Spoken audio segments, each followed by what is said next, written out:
GameStop isn't doing so hot, and I've had issues with the company from the past. Apparently GameStop believes they're essential, and nowadays people would buy games digitally or buy it through Amazon and have physical copies and keep them to have it for physical case collection, which is something I've been doing since I owned the first console, the Xbox 360. There was a time when I wanted to purchase Borderlands 2 DLC pack on the Xbox 360 so I can catch up on the series and possibly unlock all the achievements. I'm somewhat of a trophy hunter. I entered the store seeing how empty the room is, only to see an employee organizing a shelf or something.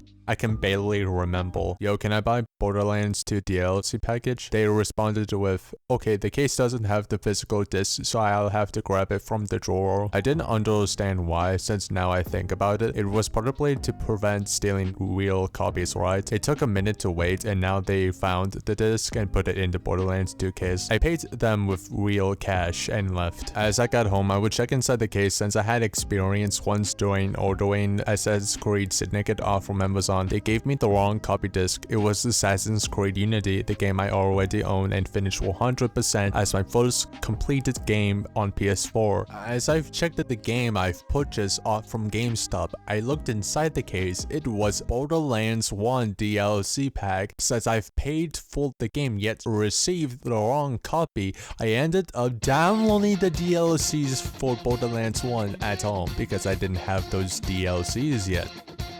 I've returned to GameStop and I got what I wanted. What I do not understand is why it's so hard to get the actual disc that shows the actual title that belongs to the said game case to put inside. You must have a small brain, or either you had no skill of reading and had to go back to square one to train yourself to understand English better. I mean, it should be common sense, but hey, it was back in 2 years ago. It has not bothered me, except it convinced me of not going back into GameStop, as you can simply order games off a website or either buying digitally depending on your preference. GameStop nowadays has not been making much money. They're not an important business company as they only sell video games. True, they sell other technologies like cheap microphones, which is something I've bought before. Despite that, it's not something I would recommend, as you could research a better microphone. And a few days ago, law enforcement got involved. GameStop tried to ignore their demands, and it resolved into forcing into shutdown. That's all I got. I'll catch you later.